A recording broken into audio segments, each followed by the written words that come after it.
Já leu esses livros aí, macho? Aí. Opa, já.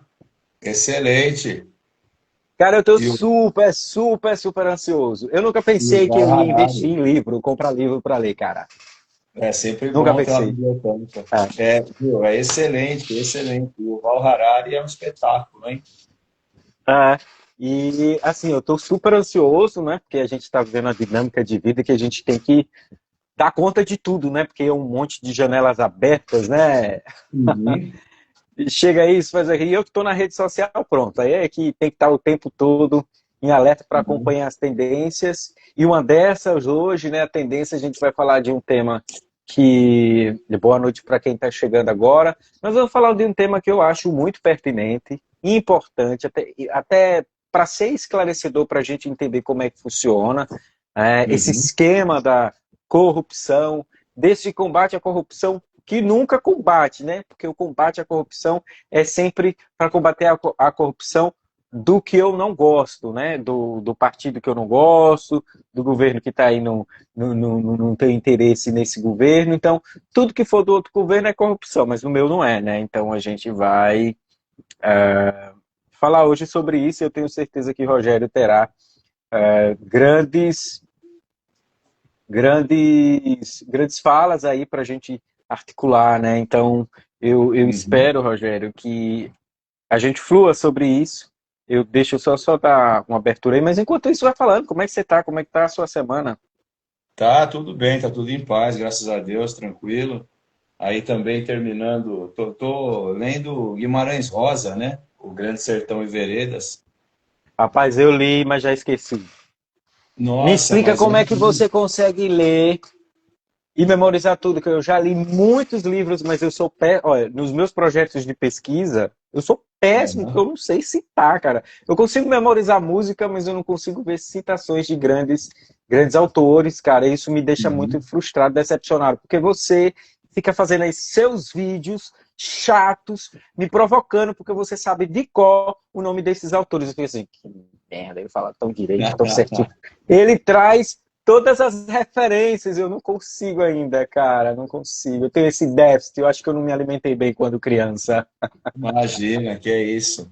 Não, não é. Acho que o segredo é não se cobrar, né? De ter que lembrar depois, né?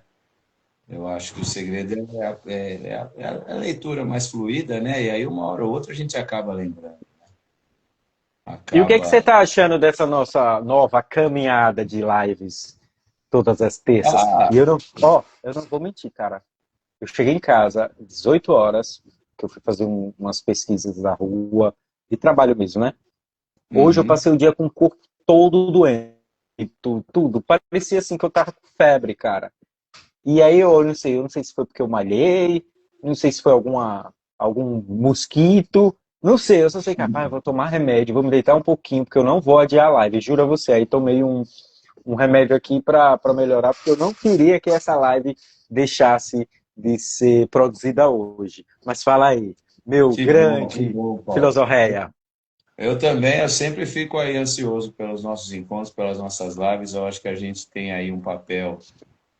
Humildemente, a gente tem um papel aí interessante, né? No que diz respeito a esses debates, essas ideias que a gente troca, tentando atingir mais pessoas, né? Tentando reverberar boas ideias, né? Conceitos, trazendo conceitos para que haja depois uma reflexão, né? Por mais que as pessoas não nos acompanhem ao vivo e depois vejam cortes, depois vejam, né, os vídeos aí no Vozes, ou então até mesmo lá no Filosoféia, no Instagram. E a gente tem essa missão, né, Paulo? Essa nossa caminhada, né? Como É você disse impressão hoje. minha ou a iluminação melhorou? Não sei, eu tô vendo você melhor. Ah, que bom! Eu acho que é o abajur que tem aqui na parede aqui, Uhum. né? Então me diz Eu para acho você, que você leu esse livro aqui? sim, sim, o Por que Nexus, que eu devo ele. ler? Por que eu devo ler? Então, Porque é nós assim, devemos ler. o Harari, ele é um historiador israelense que o primeiro livro que ele escreveu nesse sentido foi o Sapiens, né, que é uma breve história da humanidade. E lá no Sapiens, que é literalmente uma história da humanidade, ele começa falando de nossos ancestrais hominídeos no período paleolítico, fala da revolução neolítica, né, que é o processo de sedentarização, a transição para a agricultura, as primeiras civilizações, mostra como a gente vai se desenvolver e mostra como houve o desenvolvimento da linguagem, né? E aí ele se debruçou tanto sobre essa questão do desenvolvimento da linguagem quanto uma necessidade da gente se organizar para organizar a caçada, para a divisão técnica do trabalho e para tudo isso. E ele ficou tão fascinado por isso que ele escreveu um livro só sobre a linguagem. Então, o Nexus é basicamente sobre a linguagem e sobre a comunicação. O Homo Deus, ele está tentando vislumbrar o futuro da humanidade, né? Exatamente. E esse livro é incrível, né? Assim, o Sapiens é a história da humanidade desde as suas origens, o desenvolvimento aí das nossas potencialidades, principalmente das nossas atividades da agricultura e das primeiras civilizações. O Nexus é sobre a linguagem, né? Esse daí. Então, vai desde a pintura rupestre até a A comunicação que a IA. gente tem hoje. Isso, na inteligência artificial. É excelente esse livro, excelente. E tem até um pombo-correio na capa, né? Os pombos que eram usados na Primeira Guerra Mundial para se comunicar, né? Levar recados dentre as trincheiras, da trincheira para, né, a retaguarda e tudo mais. E o Sabe, Homo Deus, ele fala sobre o futuro da humanidade, né?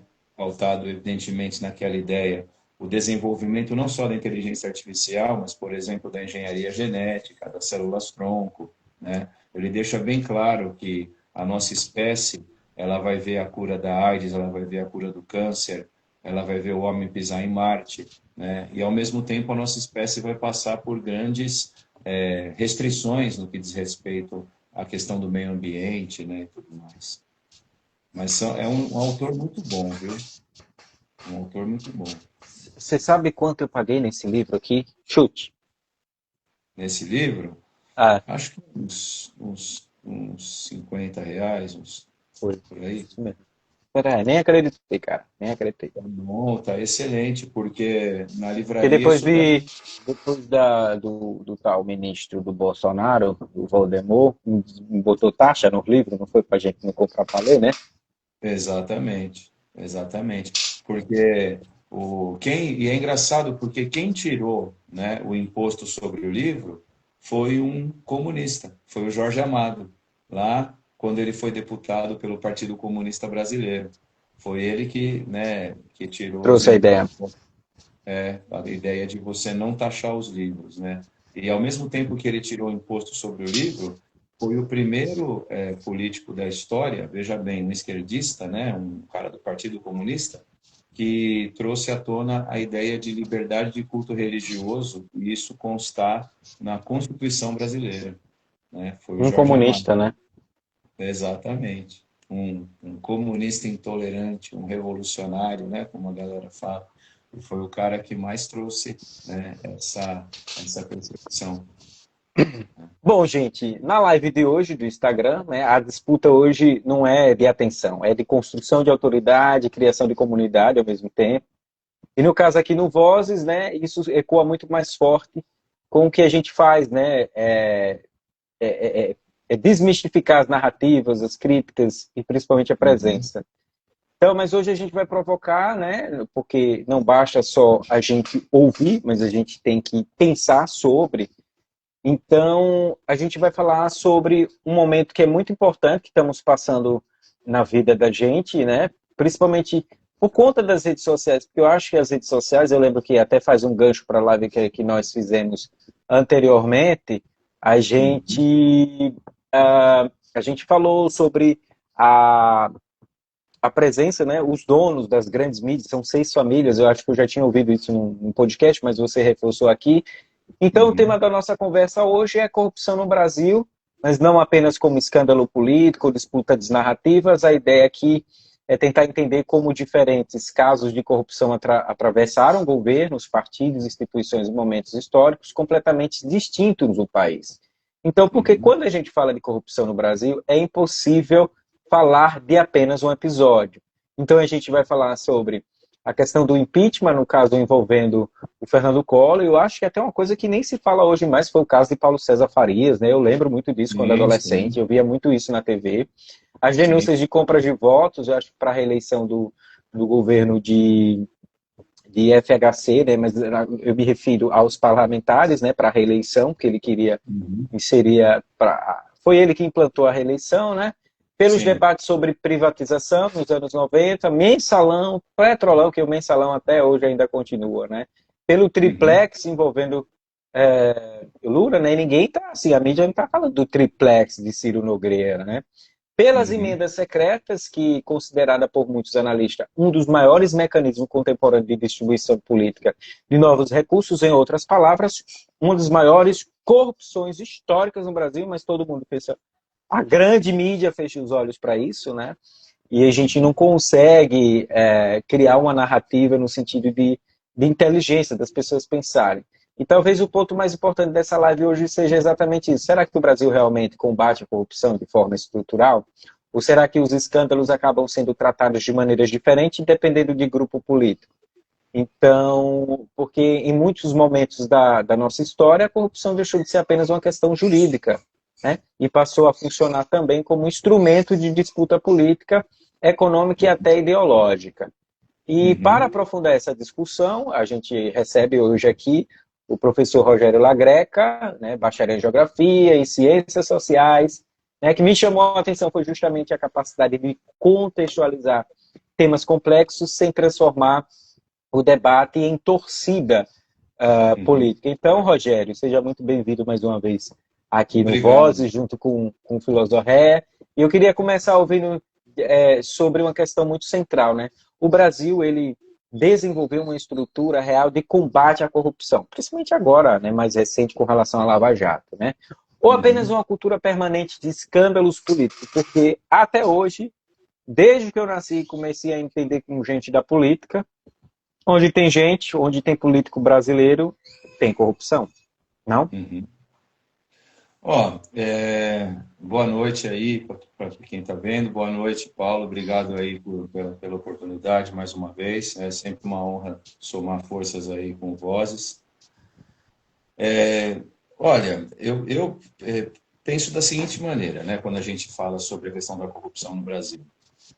Eu acho que tem uma cultura da gente, no senso comum, né, da população em geral, de acreditar que a corrupção ela é assim uma herança do próprio Estado, né? Então, o que acontece? Tem gente que acaba criminalizando o Estado, que é uma instituição permanente, atrelando a corrupção única e exclusivamente ao Estado.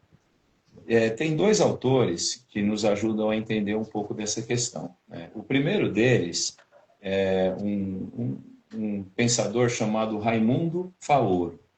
O Raimundo Faoro tem um livro de nome Os Donos do Poder, né? E o que ele fala nesse livro? Ele constrói aquela ideia de que a corrupção no Brasil ela pertence ao Estado e que nós herdamos a estrutura de um Estado corrupto desde os portugueses, né? Então ele coloca a culpa, não é que ele coloca a culpa, sabe? Ele faz um diálogo com esse nosso passado colonial, né? E ele usa como exemplo, ele traz, por exemplo, a seguinte ideia: quando a cidade de Salvador foi construída em 1548 para ser a primeira capital do Brasil, você já teve casos de corrupção na licitação para a construção da cidade, né? Então ali já começou o superfaturamento e o desvio de verbas para a construção da cidade. E aí ele traz à tona essa ideia, né, de que nós herdamos existe uma corrupção estatal que foi uma herança trazida pelo próprio Estado burocrático português. E outro pensador que também ajuda a gente a entender um pouco disso, e que, na verdade, cria, né, um certo mito em torno da questão da corrupção, é o Sérgio Buarque de Holanda, né? Sérgio Buarque de Holanda, que é um dos pilares aí da sociologia brasileira, junto com o Caio Prado Júnior, junto com o Gilberto Freire, né? O que o Sérgio Buarque de Holanda fala? Ele tem um livro chamado Raízes do Brasil. E no livro Raízes do Brasil, ele fala para a gente sobre a questão do homem cordial, né? E quando a gente fala cordial, né, Paulo? Cordialidade para a gente é uma coisa positiva, né? Você fala, pô, o homem cordial é um É homem. gentil, né? Associa logo a Isso, gentileza, né? isso, perfeito, um homem gentil, um homem educado, né? Só que a palavra cordialidade, etimologicamente, ela vem do latim cuore, né? E cuore, em latim, quer dizer coração. Então, o que o professor Sérgio Buarque de Holanda ele fala nesse seu livro? Que o homem brasileiro, ele é um homem cordial, porque ele é um homem movido, ele é um homem, assim, movido pelo coração, ele é passional, ele tem uma tendência à informalidade. E nessa tendência à informalidade, ele acaba confundindo os interesses privados com o público, acaba confundindo o público com o privado. Então, ele se apropria da máquina pública para saciar seus interesses privados. Isso ficou popularmente conhecido, no senso comum, como o tal do jeitinho brasileiro, você está entendendo? A ideia de que a gente acaba sendo informal, dando um jeitinho nas coisas para obter, né, para atingir nossos objetivos, para obter Obter determinados. vantagem, né? Perfeito, para obter vantagens. Então se criou uma ideia, né, e essa ideia se manteve no senso comum no Brasil, de que a corrupção ela é única e exclusivamente estatal, né? De que o Estado ele é corrupto e que é preciso você acabar com o Estado. Daí é que vem aquela mentalidade, aquele discurso dos neoliberais, no qual eles vão falar assim: tem que privatizar tudo, tem que acabar com as empresas estatais, porque as empresas estatais elas são um antro de corrupção. E com isso você criminaliza as empresas estatais, e com isso você intensifica e valoriza, e, na verdade, vende aquele discurso de que na empresa privada, no setor privado, não há corrupção. Você entendeu? Um outro discurso que também é muito disseminado, né, Paulo, no senso comum, é a ideia de que na ditadura militar não havia corrupção, de que na ditadura militar todos os militares eram os arautos da moralidade, eles não eram corruptos, você tinha segurança e não havia corrupção. É o que muita gente diz quando Só em defende. ocultar cadáveres, né? Já era um método de corrupção, né?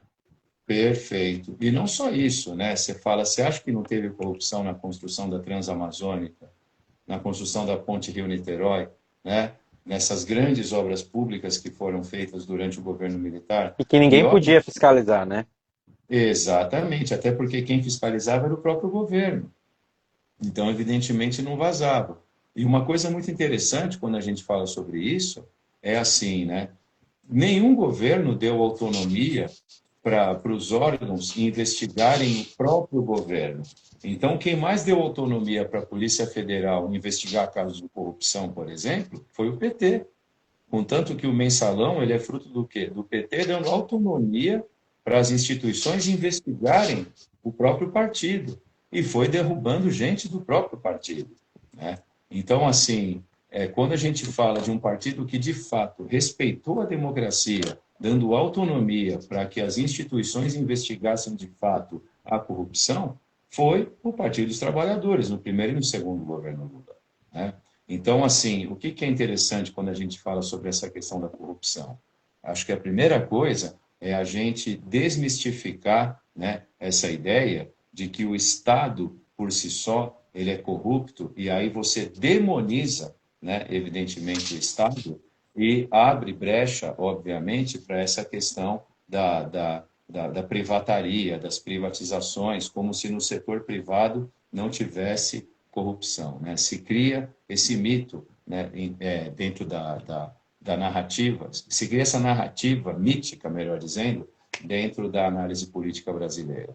E dos escândalos mais recentes, né? O escândalo das Americanas e o escândalo do Uhum. Banco Master, né? São empresas privadas, né?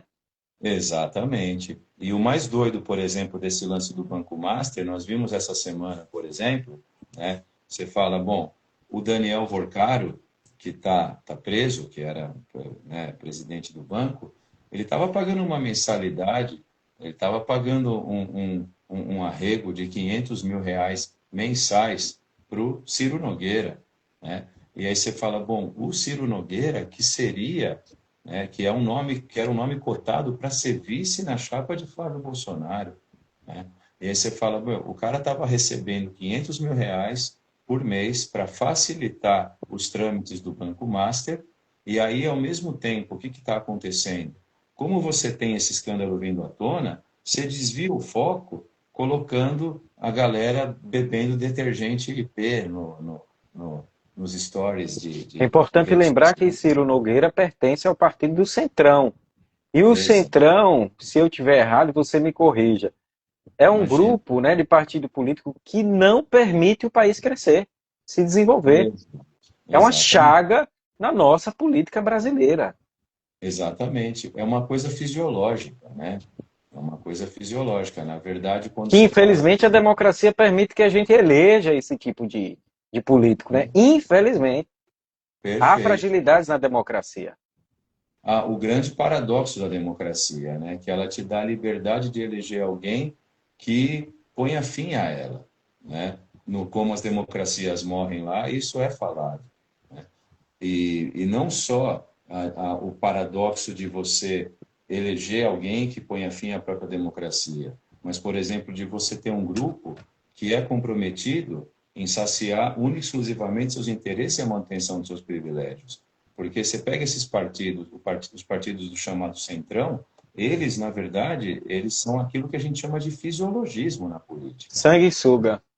Exatamente. E esse fisiologismo ele funciona como? Você fala, olha, o Ciro Nogueira, né, que está envolvido no escândalo do Banco Master, ele estava fechado lá com o Jair Bolsonaro na reeleição de 2022, mas ao mesmo tempo você tem o Gilberto Kassab, que também faz parte do Centrão, que já fechou com Dilma Rousseff, já fechou com Lula, com o próprio Jair Bolsonaro, né? É o fisiologismo, né? Para que você tenha as emendas, tá?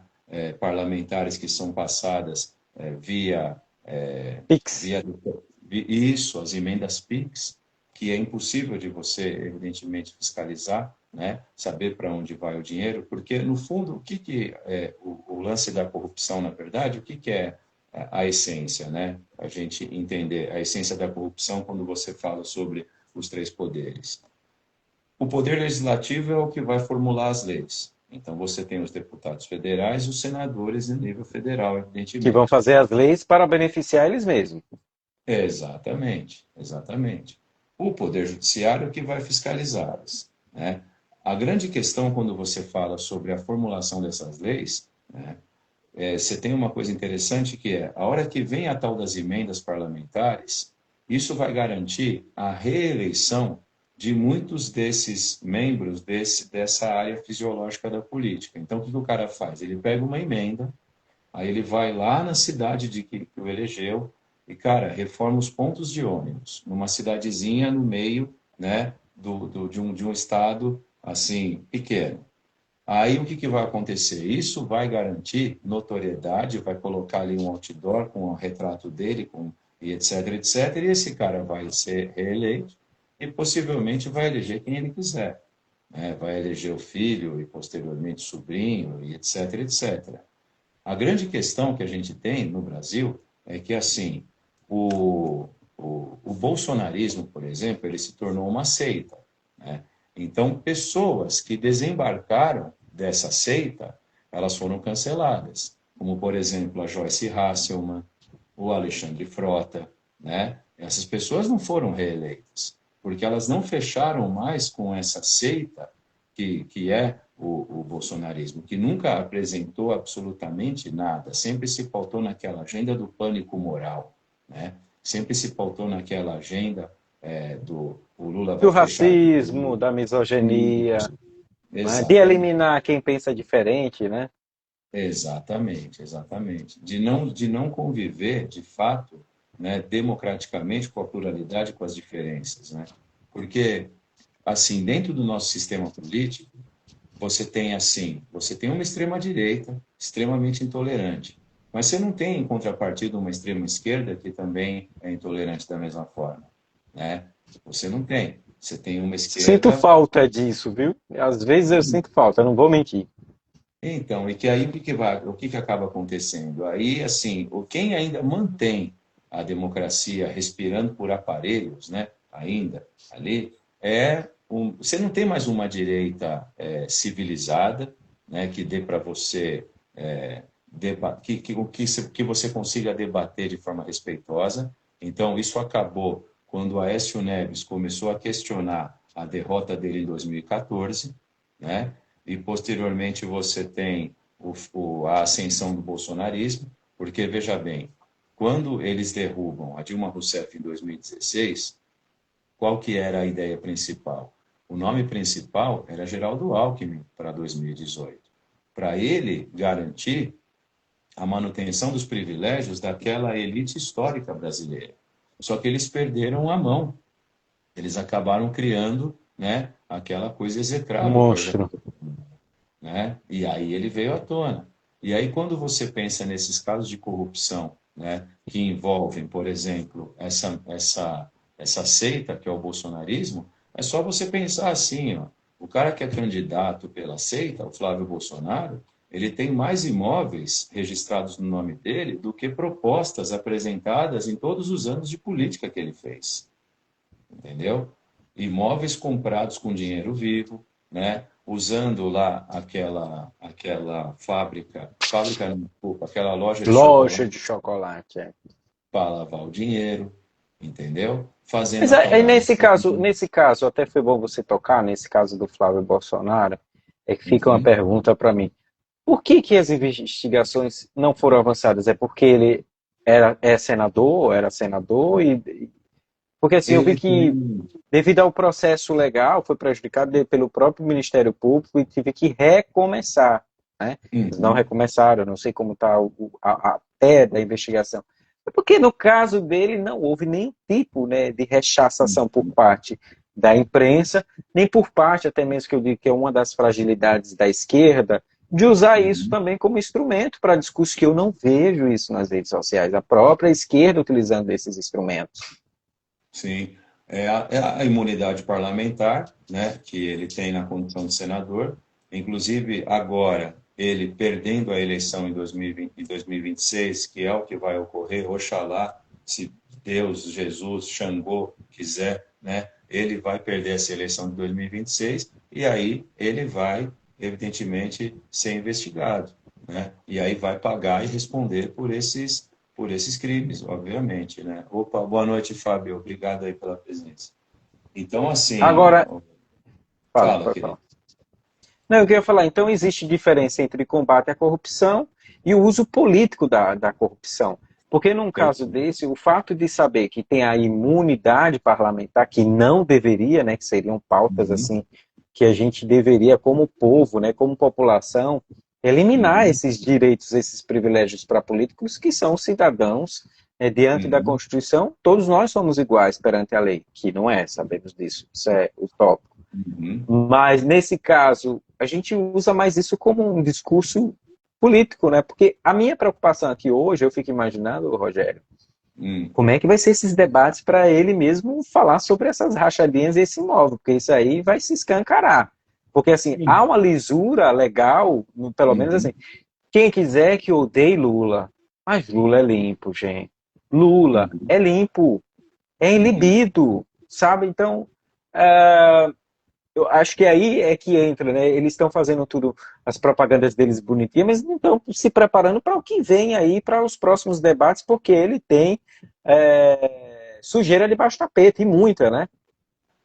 E muita. Na verdade, assim, uma coisa que pode vir a acontecer, eu não sei se né, é uma conjectura aqui, eu não sei se isso vai ocorrer, mas, por exemplo, o Fernando Collor de Mello, ele foi eleito em 1989 sem ter participado de um único debate.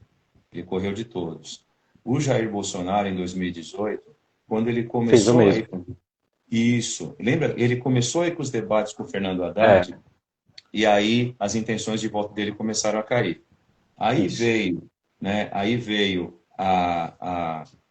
o atentado contra ele em Juiz de Fora, ele foi afastado, não participou de mais nenhum debate, e aí o povo brasileiro, essa cordialidade do povo brasileiro gerou uma comoção em torno da figura dele, pô, coitado, o cara quase morreu e etc, etc.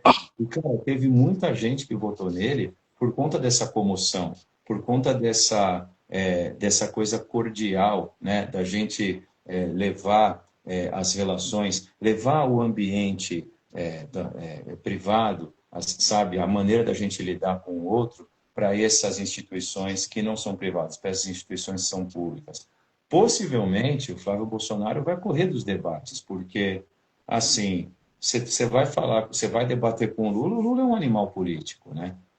O cara sabe muitíssimo bem debater. É um cara que, né, que ele faz aquilo que a gente chama. Eu estava até lendo um artigo outro dia sobre isso, essa questão da diplomacia, principalmente a chamada diplomacia do riso, né? Então, por exemplo, ele ficou 3 horas lá reunido com Donald Trump, e aí quando ele saiu, a imprensa toda meia tensa, assim, querendo, sabe, fazer com que ele caísse em alguma armadilha conceitual e tudo mais, e ele falou, eu falei para o presidente Trump rir na foto, você reparou que ele estava rindo, etc, etc. Ele quebra o gelo de uma maneira muito interessante. É um orador brilhante, né, e um animal político. Porém, a grande questão é, no primeiro turno, o que vai acontecer?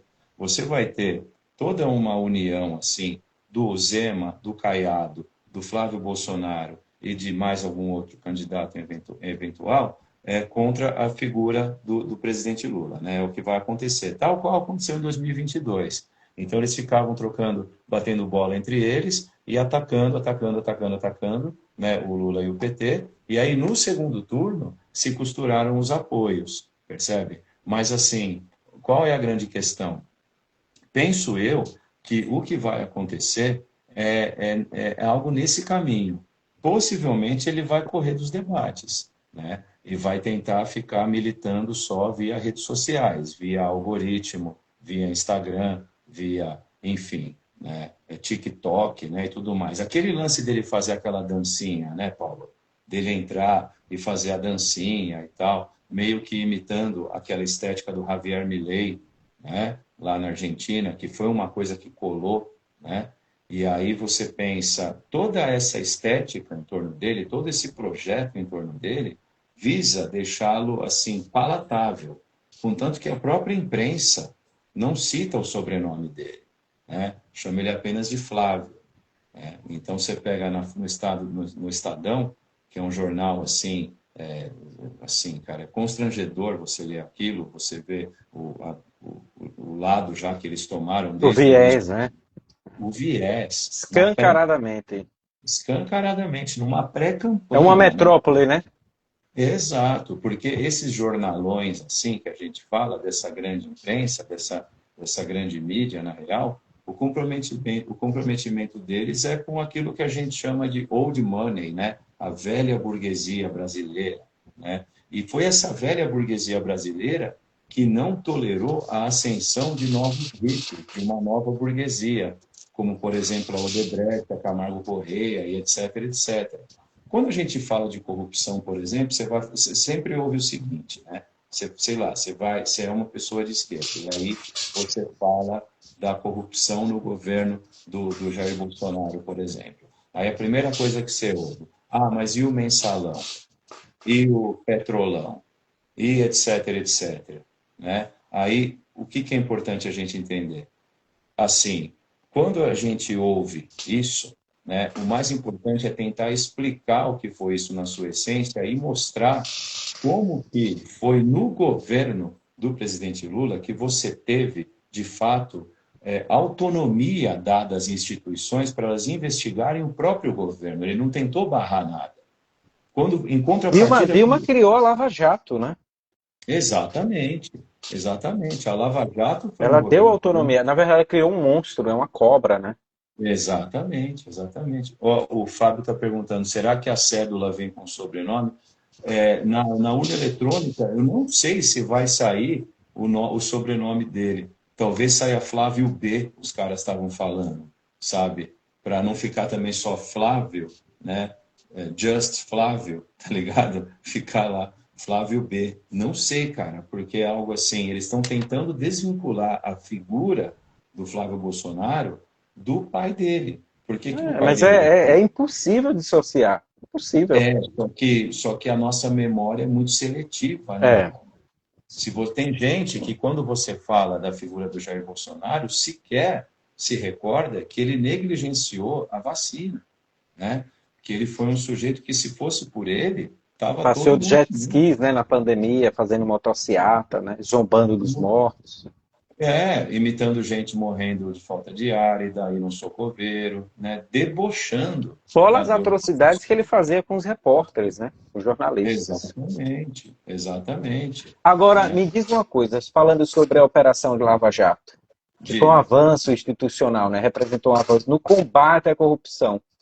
Ela Uhum. acabou ultrapassando os limites jurídicos e políticos, né, porque foi escancarado essa perseguição declarada a Lula, né? Principalmente Exato. quando a gente trata do triplex. E aí o problema todo que eu vejo também dito é que os formados em achismo, em direito e Uhum. legislação, querem opinar sobre tudo. E esse é um dos Uhum. maiores dilemas, porque, por exemplo, eu sempre digo, gente, ó, essa não é minha área. Mas é bom Uhum. fazer uma releitura para você poder entender esses processos. Mas fica muito bem claro, bem objetivo, você entender como funciona também. Então, as pessoas têm lado, então, pelo fato de odiar o Lula, então o Lula tem triplex. Acabou, e não importa se não é dele, não importa se ele entrou, não importa se foi um convite, se ele passou por lá, é dele e acabou. Isso, infelizmente, cara, duas coisas, né, que ficaram escancaradas hoje, né, essa questão do triplex, que marcou muito. Eu ainda digo que Lula é um cara, essa semana eu estava até pensando em falar sobre ele. Ele é um cara muito resiliente, cara, porque o cara passou assim, já não basta a trajetória de vida, mas Uhum. pós-prisão, a perda da mulher, a perda do neto, né? E Uhum. essa questão da ausência de lisura nos seus julgamentos. Ele foi um cara íntegro. Até hoje eu não entendo até como o STF permitiu que isso acontecesse por mais de 500 dias. Então, essa Lava Jato foi uma questão política dentro do judiciário. Se bem que o judiciário é uma questão política, mas foi uma política Uhum. partidária, não é isso? É aquilo que a gente chama de judicialização da política, né? Então, o que vai acontecer? A figura, por exemplo, do Sérgio Moro, quando ele veio à tona, e ele vai ser eleito como o herói da classe média, estampando capa da Que revista combate a Veja, corrupção, né? Que o acaba com o combate PT, à né? corrupção, o nosso herói não usa capa. E aí, quando começaram aquelas manifestações contra Dilma E Rousseff, mais uma vez a imprensa. E mais uma exato, vez. exatamente. Eu lembro de uma entrevista que ele deu no Roda Viva. Assim, ele deu uma entrevista no Roda Viva e aí no dia seguinte você via as pessoas comentando: nossa, aquele homem é muito esclarecido, ele é, nossa, admirável. O cara não sabe articular uma frase.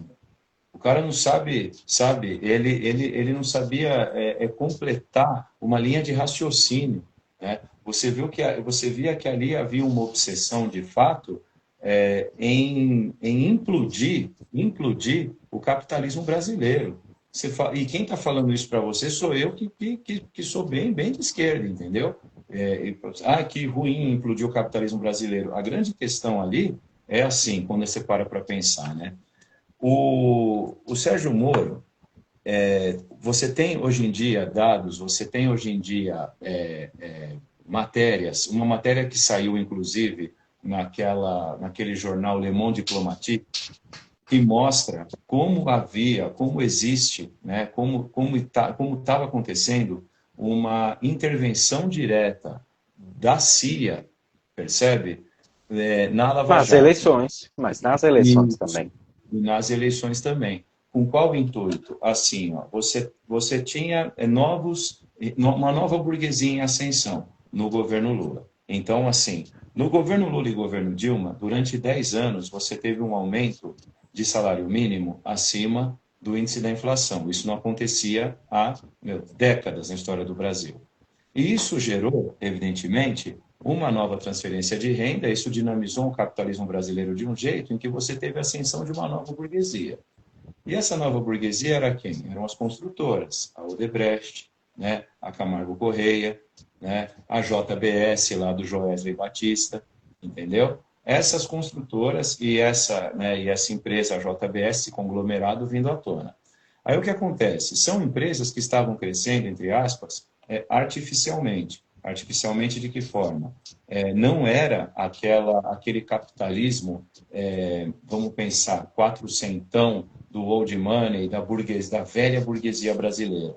E essa velha burguesia brasileira, representada, por exemplo, pelos ruralistas, pela Fiesp, a Fundação das Indústrias do Estado de São Paulo, eles começaram a articular uma operação com o intuito, evidentemente, de derrubar Dilma Rousseff, porque o plano dos caras era implementar uma agenda neoliberal, né, para fazer a reforma trabalhista, para fazer uma reforma da Previdência e acabar com os nossos direitos de uma vez por todas. Só que o plano dos caras saiu do controle. E isso tudo começou na Lava Jato. O que a Lava Jato fez? A Lava Jato recuperou não sei quantos bilhões que foram desviados da Petrobras. Mas quantos postos de trabalho ela não destruiu? Você entendeu? Ela implodiu o capitalismo brasileiro, fazendo com que muitas empresas que estavam em ascensão fechassem os postos de trabalho, né? Então, a Lava Jato, na real, ela foi concebida justamente para isso, para E é implodir o importante capitalismo. ressaltar que foi no governo Bolsonaro que ele acabou com a Lava Jato também, né? Exatamente. E ele tem uma fala, né, naquele cercadinho que ele ficava lá, perdigotando, cuspindo em cima de jornalista, aquela coisa horrível, aquela cena horrível, dizendo que ele acabou com a Lava Jato porque não existia mais corrupção Mais no Brasil, corrupção. no governo dele, né? E aí aquela seita que hoje em dia bebe detergente aplaudiu o cara, né? Achou, pô, o mito acabou com a corrupção no Brasil, né? Então, assim, o que é importante a gente entender? Quando a gente fala sobre a corrupção no governo Bolsonaro, a rachadinha, não sei o quê. Meu, o Bolsonaro tem aquela reunião ministerial dele, não sei se você se lembra, que teve uma Lembro. reunião, aquela reunião ministerial que foi uma coisa horrível, na qual o ministro do Meio Ambiente, Foi o uma das Ricardo maiores revelações para a gente entender o que é a política brasileira, a politicagem, né? Foi muito escancarado escancarou, ali e importante também. escancarou, porque ali o Ricardo Salles, que era ministro do Meio Ambiente, ele falou assim: vamos aproveitar esse negócio de Covid e vamos passar a boiada, não vai ter mais legislação ambiental. Eu lembro nessa reunião, quem era o ministro da Saúde era o Nelson Teich, que foi o segundo ministro da Saúde depois do Mandetta. Porque na época da Covid, o Bolsonaro queria que o Mandetta assinasse a bula da cloroquina, dizendo que a cloroquina ela era eficiente no combate à Covid. Aí o Henrique Mandetta sai, entra o Nelson Teich, o segundo ministro da Saúde do governo Bolsonaro. E nessa reunião do ministerial, o Nelson Teich ele fica assustado com as coisas que ele começa a ouvir assim dentre os ministros, né? E aí é nessa reunião que o Jair Bolsonaro fala assim: ninguém vai fuder minha família, entendeu? Se eu não puder trocar o chefe da Polícia Federal, eu troco o chefe do chefe. Se eu não puder trocar o chefe do chefe, eu troco o ministro, e etc, etc. Mostrando como ele ia intervir no governo para blindar a família dele, você entendeu? Para impedir que o Flávio Bolsonaro fosse investigado, para impedir que Eduardo Bolsonaro fosse investigado. Então, essa coisa tem muito a ver com esse lance da cordialidade do Sérgio Buarque de Holanda, né? De você confundir o público com o privado, de você se apropriar do Estado como se fosse literalmente a sua família, né? E é isso que vai acontecer. E aí você fala, o cara ele acaba mudando, ele acaba intervindo e fazendo isso tudo, e aí o que vai acontecer? O Sérgio Moro percebe nesse meio que ele podia, né, enfim, também perder ali seus privilégios. Aí ele sai do governo, né? Lembra quando ele desembarca do governo Bolsonaro? E aí, em 2022, ele ventila a possibilidade de ser candidato a presidente. Inclusive, você teve uma pré-campanha Esse cara era com pra o... estar preso, cara. Era Lesa para estar pátria, preso. pô. Ele é um lesa-pátria, cara. Ele é um sujeito que acabou com ele implodiu o capitalismo brasileiro, intervindo diretamente nas nossas empresas por essa questão da Lava Jato, né? A Lava Jato é a judicialização da política. Só que ele vai incorporar aquela ideia, aquele fetiche da classe média de combate à corrupção, né? Quando, na verdade, o problema, né, de muita gente não é o PT é um partido corrupto, logo ele tem que ser derrubado. O problema de muita gente que abraçou essa narrativa do Moro é porque o PT mexeu um pouquinho, quase nada, com essa estrutura hierárquica, estamental do nosso país, dando a possibilidade de algumas pessoas historicamente marginalizadas, excluídas, adentrarem, né, na nossa sociedade em algumas instituições historicamente elitistas, como a universidade, por exemplo. Né? Sabe quando é que eu vi que o PT ia cair, cara? Assim, não cair, né? Mas eu falei, porra, agora fudeu. Quando a Dilma Rousseff anunciou a proposta de emenda constitucional das empregadas domésticas, né? A PEC das empregadas, que é você reconhecer a empregada doméstica como uma trabalhadora, né, com direitos, com FGTS, 13º, férias, descanso semanal remunerado, enfim, a nossa classe trabalhadora. Aí, a revista Veja, a Dilma Rousseff falou na quarta, fez um depoimento na quarta-feira em cadeia nacional. Na sexta-feira, a revista Veja lançou uma capa mostrando um cara de camisa social, assim que nem eu, com um avental lavando louça. Escrito assim, esse pode ser você amanhã. Entendeu? Mostrando assim, olha Eu o vi essa perigo. capa. Eu vi até recente agora, eu acho que Você lembra uma dessa semana. capa? Lembro da capa. Isso aí tem que estar no museu, entendeu? Da memória brasileira. Né? Porque foi a partir daí dessa questão. Qual que é o problema de você lavar sua própria louça?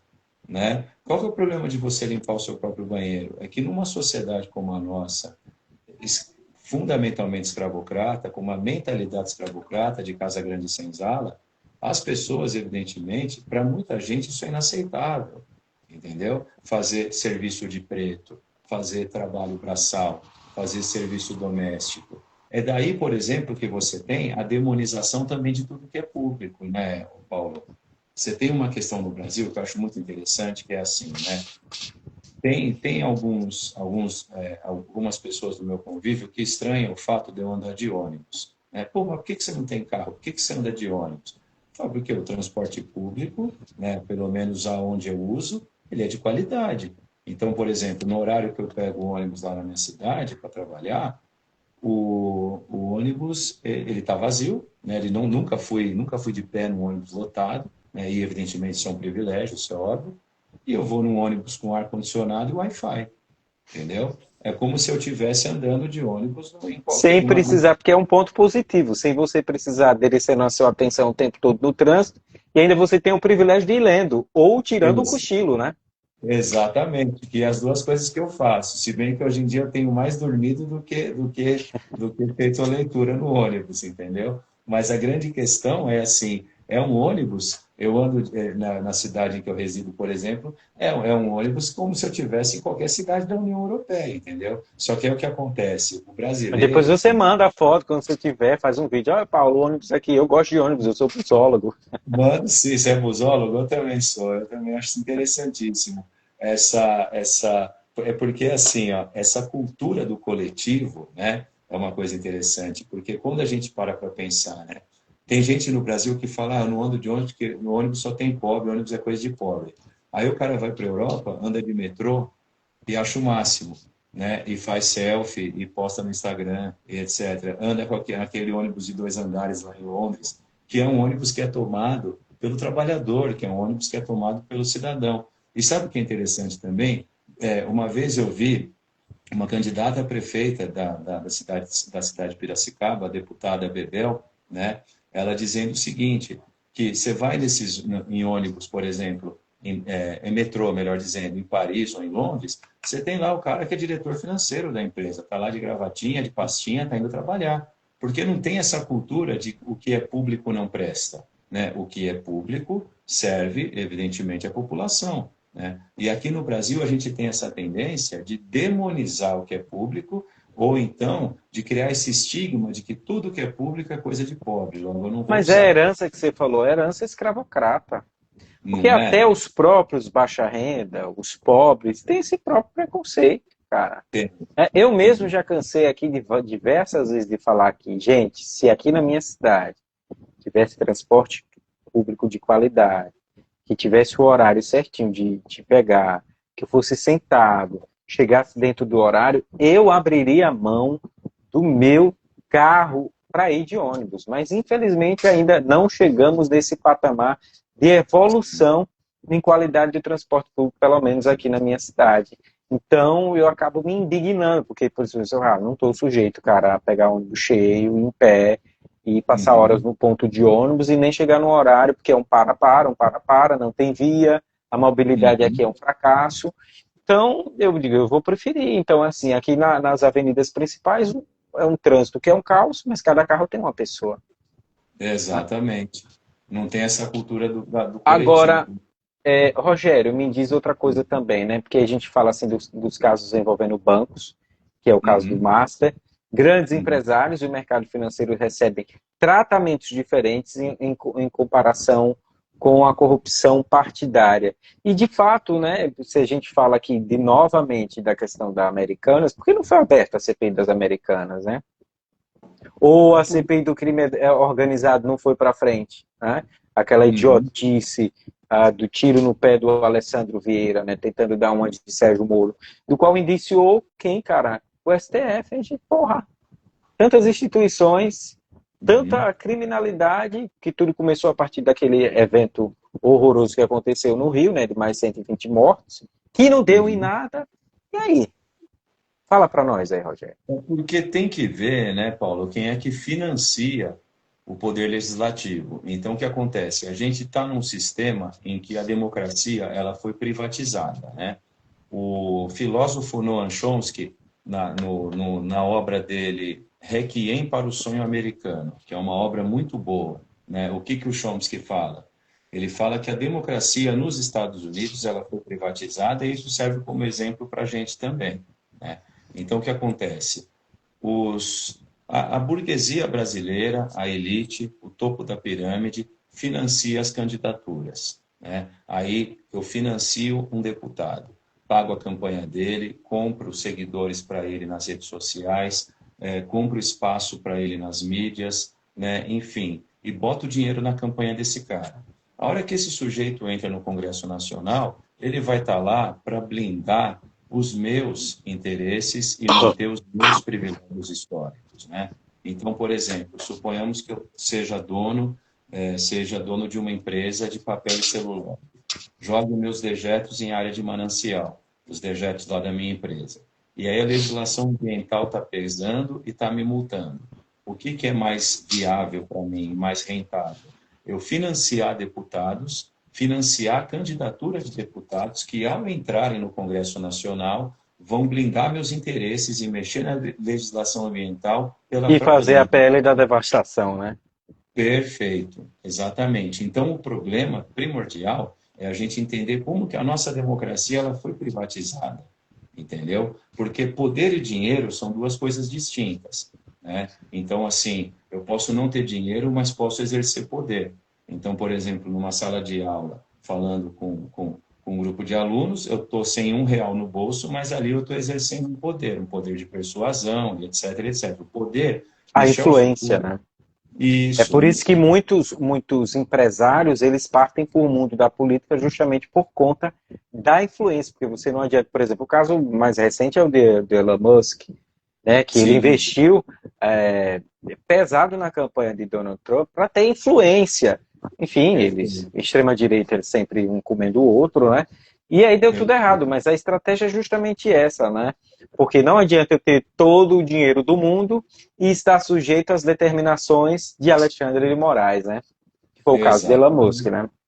Exatamente. E, na verdade, o que esses caras pretendem? É manter seus privilégios históricos, a manutenção de seus interesses, financiando, né, boa parte do poder legislativo. Então, quando você para pensar assim, por exemplo, você tem as bancadas dentro do Congresso Nacional que são financiadas por setores distintos do empresariado brasileiro, né?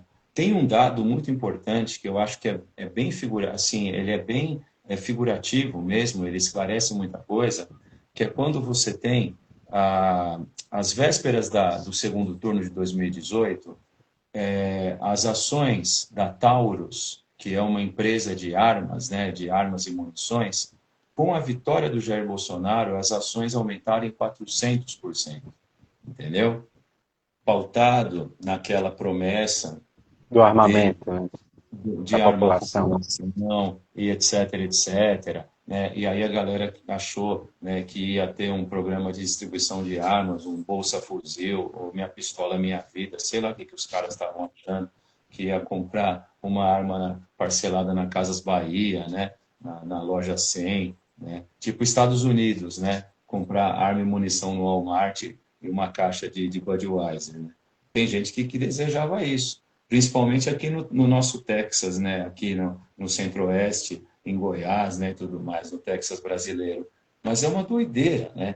Porque, assim, quando a gente fala sobre a corrupção na direita e na extrema-direita, você vai ouvir, né, evidentemente, mas o Lula roubou, o Lula isso, o Lula aquilo. E aí você fala para o cara, tá, roubou o quê? Né? O cara não vai saber responder, né? Por quê? Porque, assim, sabe o que eu acho muito interessante? Você comparar as duas figuras, uma do presidente Lula e outra do Jair Bolsonaro, quando eles foram depor, né? Um depondo para o Sérgio Moro, né? E não sendo arrogante, mas sendo incisivo nas suas falas, o Lula foi aquele dia, né? Onde ele fala assim, tem aqui uma prova do triplex. Aí ele pega o documento e fala, mas está assinado? Não. Aí ele fala, então, sem assinatura não serve como prova nos autos do processo. Pronto. E aí, em contrapartida, você vê um Jair Bolsonaro depondo na frente do Alexandre de Moraes, chamando o Alexandre de Moraes para ser vice dele. Você lembra disso? Né? E assim, se acovardando mesmo. Você fala, pô, o Lula ficou preso 580 dias, cara. 580 dias, ele perdeu o irmão, ele perdeu o neto enquanto ele estava preso. E quando ele sai de lá, né, rolou assim até uma possibilidade de um Ele acordo, teve tornozeleira. câncer também, né? Isso, é antes disso tudo, né, lá atrás, mas assim, rolou até a possibilidade de ele usar tornozeleira eletrônica, né, para ser, ele falou, não, eu só saio daqui quando eu provar a minha inocência e tal, e não sei o quê. E aí, a Intercept Brasil conseguiu quebrar, né, assim, o sigilo lá do Telegram e mostrou como que o Sérgio Moro e o Deltan Dallagnol, o juiz que estava conduzindo o processo da Lava Jato e um procurador, estavam trocando mensagens no Telegram, estavam combinando sentença. Foi aí que anularam-se os processos mesmo, né, da Lava Jato, e consideraram, né, o Sérgio Moro um juiz parcial. Né? E aí esse é o grande conceito quando você fala sobre a Lava Jato. No que deu a Lava Jato? A Lava Jato se mostrou um embuste, né? Uma enganação, que foi de fato concebida para implodir o capitalismo brasileiro e impedir a ascensão da nova burguesia. É esse o contexto. Antes da gente fechar aqui com a última pergunta, o Costa aí trouxe algumas falas. Eu gostaria que você fizesse a Legal, leitura. vamos ver. Ó, o Mark está aí. Boa noite, Mark. Tudo bem, querido? Mark Ratão. Boa noite para a galera que está chegando. Boa noite, Mara. Boa Mara noite. Costa, boa noite. Obrigado por estar aqui. Obrigado pela Sérgio. presença. O Fê Costa, né, ele fala que o crime organizado tem feito lobby. O Brasil deixa os Corleones no chinelo. Exatamente. E sabe o que é muito doido? É só você pensar, por exemplo, essa fala aqui, né, do Fábio, Fábio Santana aqui, né? Essa fala do lobby do crime organizado é um negócio muito doido, porque você para pensar. Né? O envolvimento que a gente, a participação que existe, né, do crime organizado dentro da política é um negócio interessante, principalmente quando você fala da atuação das milícias. Né? E, assim, que na verdade é a terceirização, né, das forças de segurança, da força que era para ser da segurança pública, e aí as milícias acabam ocupando essa lacuna, essa brecha deixada, né, evidentemente, pela ineficiência e até mesmo pelo descompromisso das forças de segurança pública no Brasil. Porque quando você para pensar, é um negócio interessante, né? Eu acho que uma reflexão que deve ser feita, você fala assim, de onde vai surgir, né, por exemplo, o crime organizado? O surgimento, por exemplo, do Comando Vermelho, lá no presídio de Ilha Grande, é durante a ditadura militar, quando você coloca na mesma prisão presos políticos com criminosos comuns, né? E aí esses presos políticos, que eram perseguidos pela ditadura, eles começam a criar uma organização com o intuito de garantir melhores condições para os próprios detentos. E aí isso se torna assim, uma rede de crime organizado de fato. O PCC é uma resposta, por exemplo, à superlotação dos presídios no estado de São Paulo, né? Quando você pega assim, eu já vi deputado no Congresso falando assim, se não tiver espaço para você colocar preso, para você colocar gente na cela, empilha um em cima do outro. Aí o que acontece quando você enche o sistema carcerário de presos, né? O carcereiro, por exemplo, e o próprio Estado perde o controle sobre esses detentos. E aí eles vão se organizar. O PCC tem um estatuto próprio, né? É como se fosse uma empresa. Então, esse lobby que aqui, né, que o Fábio se refere, né, o lobby que o crime organizado faz é fruto de uma própria falência, né, evidentemente, das forças de segurança pública, né, e principalmente do nosso Estado. Para finalizar, Rogério, o que Oi. precisa mudar para o combate à corrupção deixar de ser apenas discurso político e se tornar política de Estado? Eu acho que é você dar plena autonomia às instituições que investigam a corrupção. Acho que pelo menos uma considerável, no qual a gente sente confiança, ainda é a Polícia Federal, né? Ainda é a Polícia Federal, exatamente. Você teve De uma todas, pesquisa. ainda é a Polícia Federal. Exato, você teve uma pesquisa recente, né? Acho que foi nesse ano, inclusive, que fala sobre qual dessas instituições o brasileiro ainda confia bastante. E a Polícia Federal e a Igreja Católica, olha só que interessante, estavam entre as instituições que o povo brasileiro confia, que é um negócio muito interessante, né? Você parar para pensar. Se você der plena autonomia, tá, para os órgãos que investigam os casos de corrupção, no caso a Polícia Federal, e lembrando que quem mais deu autonomia para a Polícia Federal investigar os casos de corrupção foi o PT, inclusive E está derrubando. dando agora, né, com o caso do Banco Master e o caso do INSS, né? Deu, né? Exatamente, exatamente. E aí é simples, né? É só você parar para pensar. Por que se criou esse mito, né, na cabeça de muita gente de que PT corrupto, PT corrupto, PT corrupto? Pense uma coisa comigo. Dentre os governadores do estado do Rio de Janeiro, tá? A grande maioria foi afastado e foi preso. Você teve, nenhum deles foi da esquerda. Benedita da Silva, que era do PT, e nem Leonel Brizola, que era do Partido E Trabalhista Benedita Brasileiro. só assumiu um pedacinho, né? Exatamente. Prefeitos de Santa Catarina, tá? Quantos foram presos? E assim, todos do PL ou de algum do Republicanos, sempre de algum partido da direita ou Envolvidos alternativo. no caso Banco Master. Envolvidos no caso Banco Master, é a mesma coisa. Envolvidos no INSS. O centrão, a direita, a extrema direita. Por mais que a Rede Globo tenha tentado fazer um PowerPoint relacionando o Vorcaro com o Lula, que saiu no Jornal Nacional, que faz parte, evidentemente, do plano de se alçar a figura de Flávio Bolsonaro à presidência, né? E promover um desgaste da figura do presidente Lula, por mais que os caras forcem a barra desse jeito, não há envolvimento direto. Rogério, Diga. Ciro cai ou não cai? Olha, o Ciro Nogueira, eu acho que já tem uma grande questão. Ele, enquanto vice de Flávio Bolsonaro, não vai mais ocorrer. Só se eu estiver muito enganado e as pessoas com a nossa memória muito seletiva, que é assim, uma coisa muito nossa do Brasil, não sei se ele vai ser candidato a vice, mas pelo menos candidato a vice ele não vai ser mais, porque eles estavam negociando isso, né? Agora, cair do Senado, eu acho que vai ser uma coisa difícil. Mas ele tem um triplex de 22 milhões de reais e Lula não tem. E Ele aí? tem, Ele Por que que tem. esse caso triplex não triplica no noticiário, mas o caso triplex de Do Lula Código. triplicou, né? Uhum. Porque há É um a corrupção projeto. seletiva? Aham. Há um projeto. Ó, se a Polícia Federal funciona pela autonomia permitida, o mérito é conjunto. Coordenação entre instituições isentas. Perfeito. É isso. O compromisso é com o compromisso é com a democracia e o poder judiciário independente. Você não pode ter um judiciário partidário, né? Tá. Essa é a grande questão. Ciro cai ou não cai? Olha, eu gostaria que fosse o oposto, mas eu acho que ele não cai.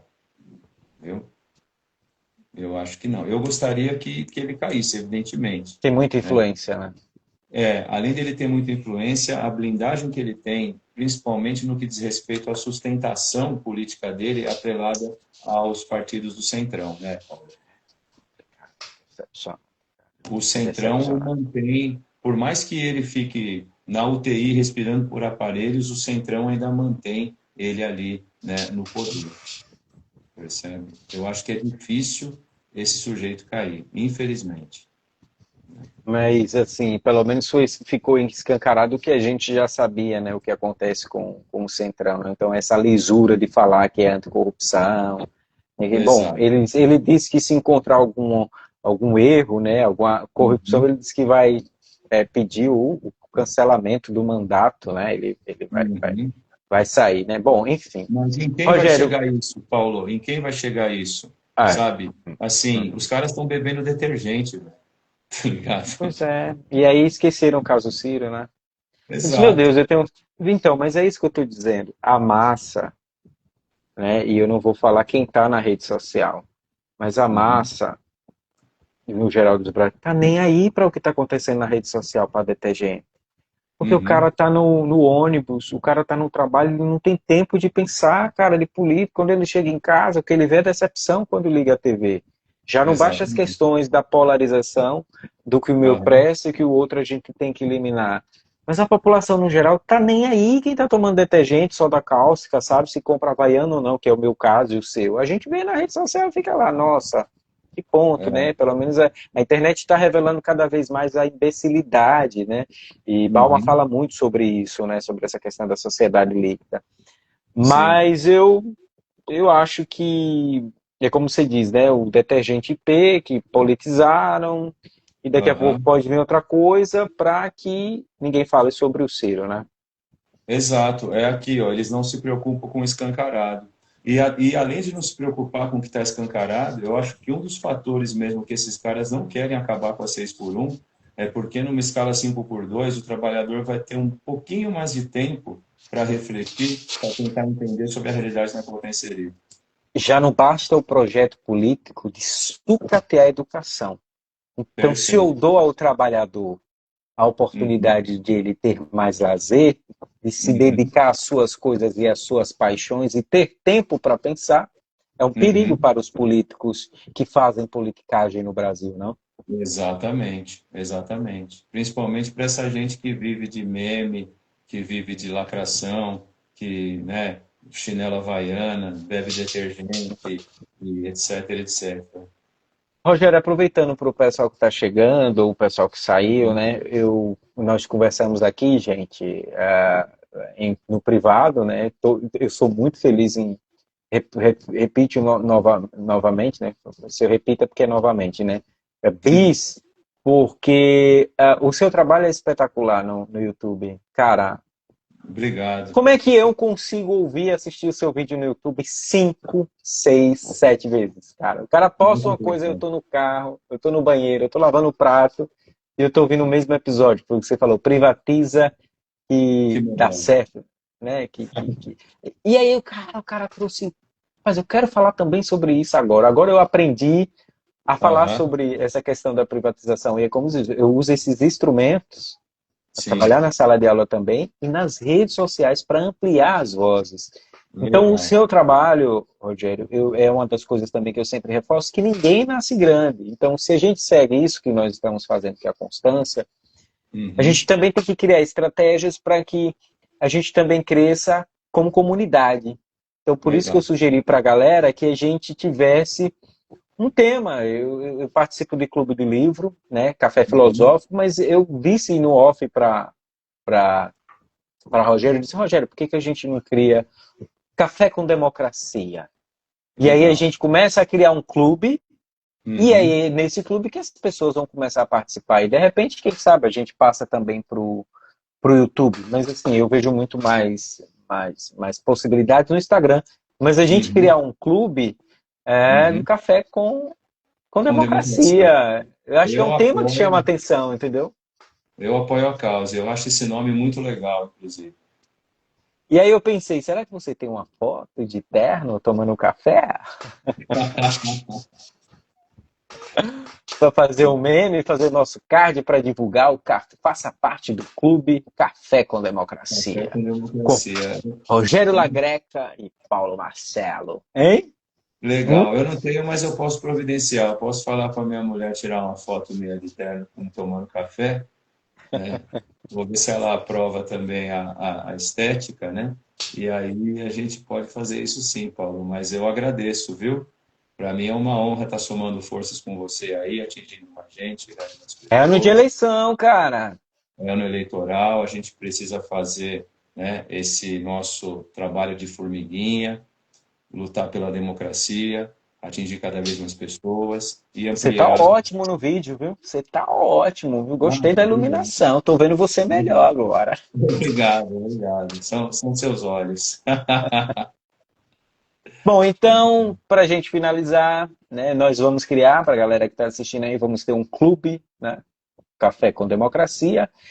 E o que que você deixa de recado aí para a galera, né? Encerrando esse episódio de hoje. É muito Uhum. tema, é muito assunto, não dá para falar em uma hora, né? A gente É precisaria de muita um coisa, café né? com democracia, né? E eu não sou É, tomar café de noite, senão não é dou. muita coisa, né? Olha, eu acho que a gente tem que, primeira coisa, né? Saber, conseguir quebrar o algoritmo, sabe? Então, assim, receber uma informação antes da gente reverberar, antes da gente compartilhar, é fundamental que a gente veja se aquilo de fato procede, né?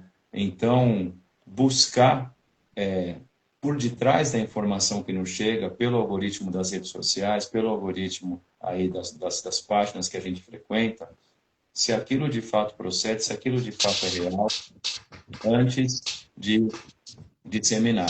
E outra, não, assim, evitar, ao mesmo tempo, responder de maneira muito visceral, de maneira muito passional, porque isso só dá mais visibilidade a esse tipo de notícias falsas, né? A esse tipo de desinformação que a gente tem nas É redes. o que eu vejo nas redes, interrompendo, desculpa mais uma Imagina, vez, é as páginas de progressistas de esquerda sempre dando visibilidade à extrema-direita.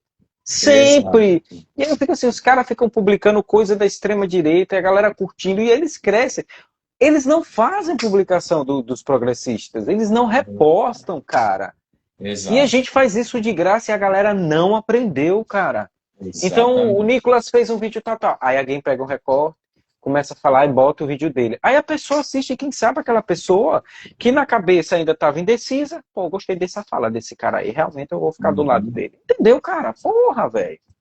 E até porque a estética dessa galera da extrema-direita, a maneira que eles se comunicam, né?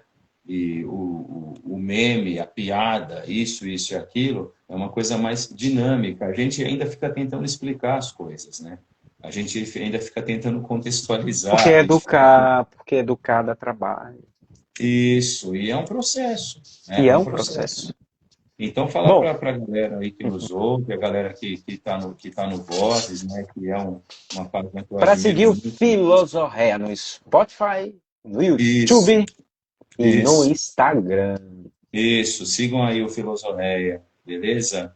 Eu acho Olha, eu que vou até comentar com você, falar em seguir ah, o Filosoféia, vou repetir aqui. Eu mudei uhum, a estratégia em 2026. Eu disse que eu queria que o Vozes crescesse e saísse do algoritmo que a gente estava. Eu juro a você, foi uma estratégia, uma decisão já pensada. Eu disse, o uhum, Vozes precisa crescer e eu preciso ampliar essa rede para a gente sair do lugar. E é como você uhum, mesmo disse, eu usei dos instrumentos e das estratégias para fazer a página crescer. Por que que é isso? A gente precisa amplificar essas vozes e esses Uhum. espaços. Então é isso, é seguir, como você mesmo disse, a recomendação do algoritmo e não cair nesses vícios, né? Eu não gosto muito de postar, Exatamente. mas às vezes a galerinha vê lá e discorda, então às vezes é até bom ouvir a opinião de quem está pensando do lado de lá. Então às vezes eu trago até, baseado em até coisas que você traz, ouvindo um podcast seu, eu trago também isso na discussão, numa conversa que eu tenho com um amigo. Então isso Legal. também reverbera, ajuda muito. Você é Legal. demais, cara. Você é demais. Obrigado, Paulo. Muito Me dê obrigado. É um recíproco. pedacinho assim, 10% assim, do seu conhecimento.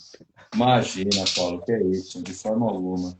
Então, deixar aí para a galera seguir aí o Filosofia no Instagram, no Spotify, lá no YouTube também, que a gente sempre está trazendo algumas questões e somando forças aí com o meu amigo Paulo, Sim, meu sim, amigo sim. Paulo de Aracaju, aí no Vozes 365.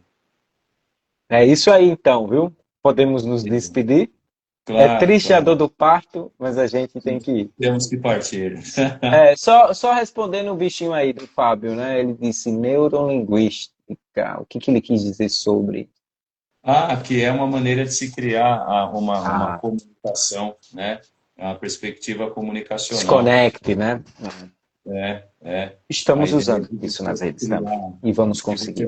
romper com as narrativas que nos chegam, né? Evidentemente, tentando criar novas alternativas a isso, né? Buscar novos Então, caminhos. faço eu suas palavras. Compartilhe. O que mais? Reverbere, Reverbere. O que porque mais? conhecimento se multiplica dividindo. É isso aí, gente. Boa noite. Tchau, tchau. Boa noite, um grande abraço, pessoal. Obrigado.